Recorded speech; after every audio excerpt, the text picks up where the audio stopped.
చేస్తాడు జస్ట్ ఏంటంటే వాళ్ళు ఓట్ వేయాలి.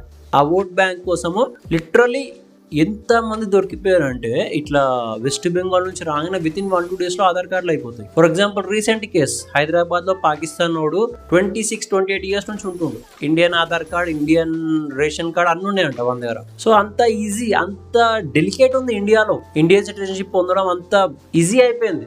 ఇప్పుడు అయితే రోహింగ్యాస్ ఉన్నారు హైదరాబాద్ లో కూడా, వాళ్ళు కూడా ఎంత లాస్ట్ టైం స్టాటిస్టిక్స్ చూసే 70,000 మంది పైగానే ఉన్నారు. అంతమంది కుట్టిగానే ఆధార్ కార్డులు వచ్చేస్తాయి, ఓటర్ ఐడీలు వచ్చేస్తాయి. సో అంత ఈజీగా మ్యానిపులేట్ చేస్తారు ఇండియాలో ఓటర్ ఐడీలో సిటిజన్షిప్ ఐడెంటిఫికేషన్. బట్ ఈ రెండిట్లు తప్పకూడదంటే election commission has to rectify. Problem ఏడైంది, ఈ 140 కోట్ల మందికి ఓటర్ ఐడీలు ఇవ్వడము, పంచడము అండ్ దాంట్లో మళ్ళీ కరెక్షన్స్ అంటే లిటరల్లీ ధూళి తీరిపోయే పని. అండ్ మోర్ ఓవర్ ఈ పొలిటికల్ పార్టీస్ ఏవైతే ఓట్ బ్యాంకులు క్రియేట్ చేసి పెట్టుకుంటే పక్క స్టేట్ అని పిలిపించుకొని ఓట్ బ్యాంక్ కోసం జమ పెట్టుకుంటారో, వెస్ట్ బెంగాల్లో, ఢిల్లీలో, తెలంగాణలో, బంగ్లాదేశ్ తీసుకొచ్చి పెట్టుకుంటది. అండ్